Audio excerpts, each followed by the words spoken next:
Assalamualaikum warahmatullahi wabarakatuh. Saya Anggini Ngadiati. Hari ini saya akan memaparkan jawaban UTS saya dengan mata kuliah Manajemen Keuangan. Baik, langsung ke pertanyaan yang pertama, yaitu apa yang dilakukan perusahaan jika kekurangan sumber dana perusahaan? Oke, yang pertama yaitu dengan meminta bantuan teman dan ataupun keluarga. Yang kedua, angel investor atau malaikat investor merupakan orang kaya yang ingin mengembangkan bisnis atau kekayaannya. Mereka biasanya berinvestasi dengan imbalan sebagai kepemilikan perusahaan atau mendapatkan beberapa persen saham dari perusahaan yang dikelola. Kapasitas Ventura, kaum kapitalis Ventura seperti investor malaikat, tapi biasanya adalah kemitraan atau organisasi dan cenderung mencari pramuka bisnis yang sudah ada. Yang kedua, ada crowdfunding atau hibah dan pinjaman pemerintah administrasi bisnis kecil, atau dengan kata lain sejumlah badan pemerintah negara, bagian dan lokal hanya ada untuk membantu usaha kecil tumbuh. Kemudian bisa meminjam pinjaman ke bank. Kemudian ada apa arti 2/10 N/30. Maksudnya ialah 2 itu menunjukkan persentase diskon yang ditawarkan oleh penjual, sedangkan 10 menunjukkan jumlah hari dalam hal pembeli harus membayar faktur dalam jangka waktu 10 hari. Sedangkan N/30 merupakan perhitungan jika pembeli tidak membayar jumlah penuh faktur dalam 10 hari sebagai syarat diskon, maka jumlah pembayaran bersih yang harus dibayar jatuh tempo dalam waktu 30 hari setelah tanggal faktur penjualan. Kemudian soal selanjutnya adalah buatlah aging schedule of receivable. Di sini ada contoh yang saya buat, yaitu tabel analisis umur piutang dengan laporan per tanggal 31 Januari 2021. Yang pertama itu di sini ada 4 pelanggan yang berbeda. Yang pertama itu ada Queen Baby Shop dengan saldo piutangnya itu 15 juta, kemudian tanggal jatuh temponya itu 15 November 2020. Kemudian ada Lucky dengan saldo piutangnya 22 juta dengan tanggal jatuh temponya itu tanggal 10 Oktober 2020. Kemudian ada Lunar Baby dengan saldo piutangnya 18 juta dan tanggal jatuh temponya itu 25 Desember 2020. Kemudian ada Bunda Bayi dengan saldo piutangnya 23 juta dengan tanggal jatuh tempo 4 Januari 2021 dengan keseluruhan saldo piutangnya yaitu 78 juta. Kemudian di sini ada kolom belum jatuh tempo, kemudian lewat jatuh tempo. Di sini untuk Queen Baby Shop sendiri dia jatuh tempo tanggal 15 November 2020, maka termasuk kurang dari 60 hari.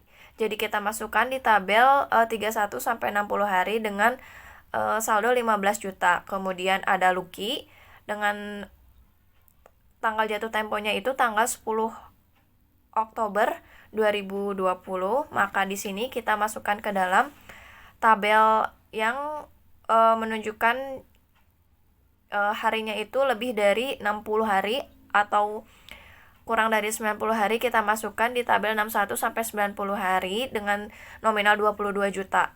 Kemudian ada Lunar Baby itu tenggat waktunya yaitu kurang dari 30 hari, maka kita masukkan di tabel kurang dari 30 hari dengan total 18 juta. Kemudian di sini ada yang belum jatuh tempo.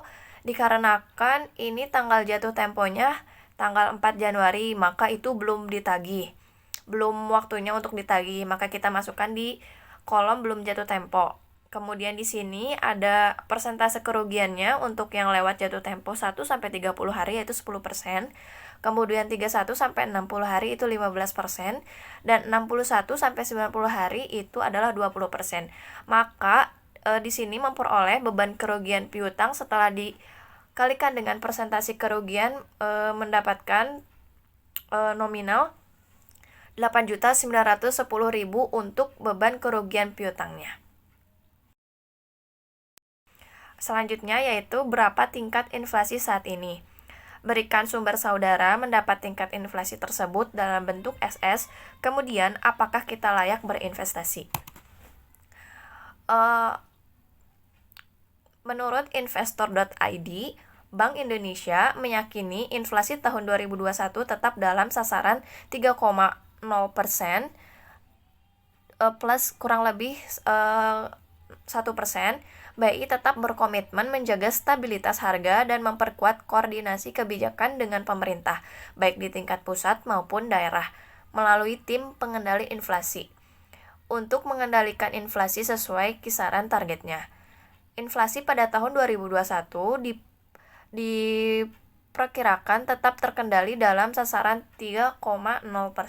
Untuk mendorong permintaan domestik, sinergi kebijakan ekonomi nasional terus diperkuat, ucap Deputi Gubernur BI Dodi Budi Waluyo saat dihubungi. Kemudian Badan Pusat Statistik atau BPS mencatat inflasi pada Februari 2021 sebesar 0,10%. Tingkat inflasi tahun kalender Januari sampai Februari 2021 sebesar 0,36% dan tingkat inflasi tahun ke tahun Februari 2001 terhadap Februari 2020 sebesar 1,38%. Komponen inti pada Februari 2021 mengalami inflasi sebesar 0,11%. Tingkat inflasi komponen inti tahun kalender Januari sampai Februari 2021 sebesar 0,25% dan tingkat inflasi komponen inti tahun ke tahun Februari 2021 ke Februari 2020 sebesar 1,53%. Jadi potensi dampak investasi di Indonesia bisa mencapai triliunan rupiah. Institute for Development of Economy and Finance atau INDEF memprediksi ada potensi kehilangan nilai investasi sebesar 127 triliun akibat merabaknya COVID-19. Hal ini bukan tanpa alasan mengingat salah satu faktor penyebabnya adalah prospek kegiatan dan pertumbuhan ekonomi yang semakin hari kian tertekan. Hal ini dikuatkan oleh pemerintah yang menyatakan bahwa setiap ada penurunan nilai ekonomi RRT 1%, maka akan memberikan dampak penurunan pada ekonomi sebesar 0,3%. Kemudian soalan yang terakhir yaitu jelaskan dalam dunia industri bebas, kalian pilihkan contohnya pengaturan persediaan supaya tidak terjadi kekurangan persediaan. Di sini langkah yang harus dilakukan yaitu yang pertama melakukan stock opening secara berkala. Tentunya di dalam gudang kita tahu bisa saja terjadi hal-hal yang tidak diinginkan seperti barang hilang, rusak, dan lain sebagainya. Maka perlu melakukan pengecekan barang secara berkala.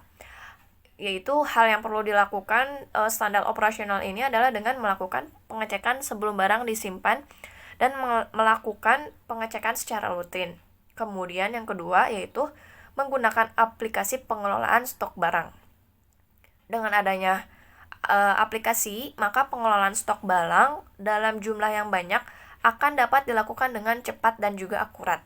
Aplikasi akan membantu untuk mengatur stok barang di dalam gudang, kemudian membuat daftar dan jumlah stok barang. Dengan membuat daftar, kita bisa menganalisis barang yang sering terjual dan yang sudah mulai menumpuk karena tidak kunjung terjual. Jadi selanjutnya kita bisa melakukan tindakan yang tepat dan sesuai dengan keadaan stok barang yang ada. Kemudian melakukan forecasting. Jadi dengan melakukan forecasting, maka kita bisa menyiapkan stok yang cukup di periode berikutnya.